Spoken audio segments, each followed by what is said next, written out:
ఓర్చుకొని control చేసుకొని ఇవన్నీ మరి పొందుతూ ఉంటారు. ఎందుకు అనంటే ఆ రాబోయేటువంటి ఆ బహుమానం కొరకు ఈ శ్రమ పెద్ద శ్రమగానే అనిపించదు కదండి.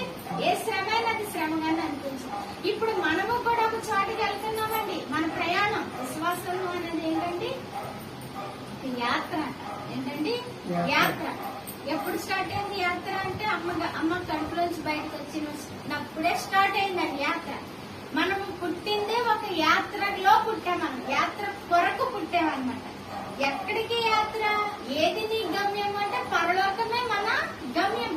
ఈ పరలోకమే మన గమ్యంగా పుట్టిన మొదలు నడుస్తా ఉన్నాం. చిన్నప్పుడు పెద్ద అయ్యాక యవన ప్రాయంలో, నడి వయసులో, వృద్ధాప్యంలో, తర్వాత పరలోకంలో. అవునా కాదండి? అయితే ఈ ప్రయాణంలో మనకి సాఫీగా ఉంటుందా రోడ్డు? ఈ యాత్ర సాఫీగా ఉంటుందా? ఎన్నో ఆటంకాలు, ఎన్నో బాధలు, ఎన్నో కష్టాలు, ఎన్నో వేదనలు, ఎన్నో ఇబ్బందులు, ఇరుకులు, అవమానాలు, బాధలు వస్తాయండి. కానీ మన యాత్రని ఏం చేయకూడదు? మనము ఆపేస్తామా? లేదు, వెళ్తానే ఉంటాం. ఎందుకు అనంటే నేను ఆ గమ్యానికి చేరుకోవాలి. ఆ గమ్యానికి నేను చేరుకోవాలి. నా యేసే రాజ్యానికి నేను చేరుకోవాలి. శ్రమ అయినా పర్వాలా, బాధ అయినా పర్వాలా, కష్టమైనా పర్వాలా, ఏమైనా ఎంతైనా నాకు పర్వాలేదు, నేను మాత్రం అక్కడికి వెళ్ళాలి.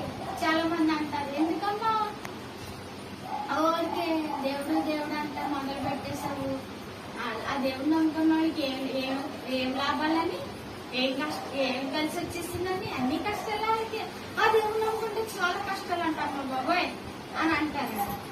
ఆ కష్టాలు పడితేనే ఆ రాజ్యం. ఆ కష్టాలు పడలేదంటే అసలు వాళ్ళు ఎక్కడ లేరంట, ఆ రూట్ లోనే లేరండి. వాళ్ళు ఎక్కడున్నారు? వంకర మార్గంలో ఉన్నారు. వంకర మార్గంలో ఉన్న వాళ్ళకి ఈ కష్టాలు పడి గమ్యానికి చేరుకోవడం ఇష్టం ఉండదు. ఆ వంకర మార్గంలో ఎక్కడికి వెళ్ళిపోతుందండి? నరకంకి వెళ్ళిపోతుంది. ఆ నరకానికి వెళ్ళిపోవడమే పర్వాలేదు అంతా నడిచేస్తారు. ఆ మార్గంలో చాలా సంతోషాలు ఉంటాయి, చాలా సరదాలు ఉంటాయి, చాలా సుఖాలు ఉంటాయి, అన్ని ఉంటాయి. అది కోరుకుంటారు. చివరికి గమ్యం ఏమవుతుందంటే నరకం అవుతుంది. అర్థమైందా మీకు? మనం అది కోరుకోలేదు. ఆ మార్గంలో మనం ఉండడానికి వీలు లేదు. అటు వెళ్తే కనుక మనం అక్కడికి వెళ్ళిపోతామంటే, అటు వెళ్తే కనుక నరకానికి వెళ్తాం కనుక దేవుడు చెప్పేసాడు కదా, నేనే మార్గము, నేనే సత్యము, నేనే జీవం అన్నాడు. ఆయన మార్గంలో మనం నడుస్తున్నాం. ఈ మార్గంలో శ్రమ అయితే ఏంటి, బాధ అయితే ఏంటి, ఇరుకైతే ఏంటి, ఇబ్బంది అయితే ఏంటి, నా దేవుడు నేను చూసే రోజు ఒకటి ఉన్నది అనేది మనం తెలుసుకున్నటువంటి సత్యం. హల్లెలూయా చెప్పాలండి. మంచి సరే. ఇప్పుడు ఈ మార్గంలో మనం ఇక్కడ నేర్చుకున్న విషయం ఏంటి అని అంటే, శ్రమల పాలే దీనుడయ్యాడండి. మరి శ్రమ ఉంటే, శ్రమ వచ్చినా పోలేస్తాను అని ఏం చేస్తాం మరి? దేవుడు మరి ఇంకా దేవుడు మార్గంలో అంటే శ్రమలు వస్తాయని చెప్పేశారు కదా పాస్టర్ గారు, శ్రమ పడదాం మరి అని కాదండి. ఇక్కడ ఇంకోటి అన్నాడు చూడండి, ఏం చేస్తున్నాడు? ఇంకా ప్రార్థన చేస్తున్నాడు. నేను శ్రమల పాలనే దీనుడనైతే దేవా నన్ను రక్షించినట్టు త్వరపడి రమ్ము. హల్లెలూయా. దేవుడు అన్నాడు కదండి శ్రమని, కాబట్టి శ్రమేనండి అనుకోవడం కాదండి, ప్రార్థన. ఏంటి? త్వరపడి నాకు సహాయం చేయడానికి రా. నేను శ్రమలోనే అన్నాను. ఇప్పుడు పిల్లలు, చంటి పిల్లలు లేరా, కూడా అని అంటామా? అంటే అత్త గొప్పని బురదలో పడిపోతాడు. ఏమంటాడని? అమ్మా అంటాడు. అంతేనా? అమ్ముకోవడానికి వెళ్తున్నాను నేను బురదలో ఉంటే ఇంకేంట్లో తప్పదులే, అందరూ అమ్మాను కాబట్టి అని అనుకుంటాడు. ఏమంటాడు? అమ్మా అని ఏడుస్తాడు. గమ్మనప్పుడు అమ్మాయి చేస్తుంది, నాయన పడ్డావా లేదు అని చెప్పి గమ్మగా కాలు కట్టేసి ఎత్తుకొని నడిపింది. ఇప్పుడు దేవుడేదే.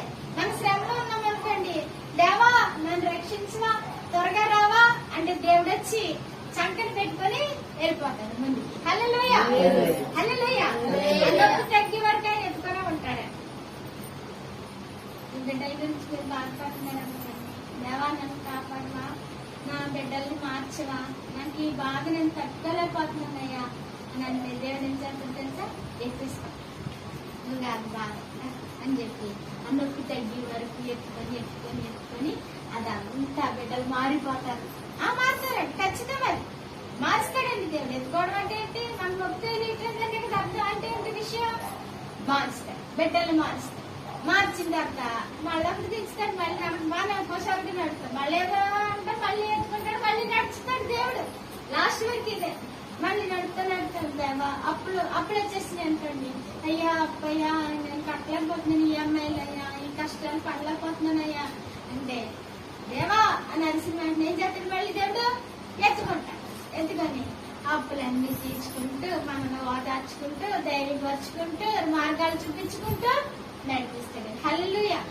మనం ఏం చేయాలండి? త్వరగా నా యొక్క కష్టాన్ని తీసేయడానికి, నన్ను రక్షించడానికి నువ్వు రా నాయనా అని ప్రార్థన చెయ్యాలి. ఏం చేయాలి? ప్రార్థన చేయాలి. కొంతమంది ప్రార్థన చేయాలండి, అదోలాంటి గర్వం. ఏంటంటే అదోలాంటి గర్వం. ఏం చేస్తాడు మీరు? ఆ పడ్డాక పుట్టాక మొయ్యాక తప్పదండి మరి అని అంటారు. మనం అలా అనకూడదండి. పడ్డాక పుట్టాక తప్పదు అని అనుకోకూడదండి.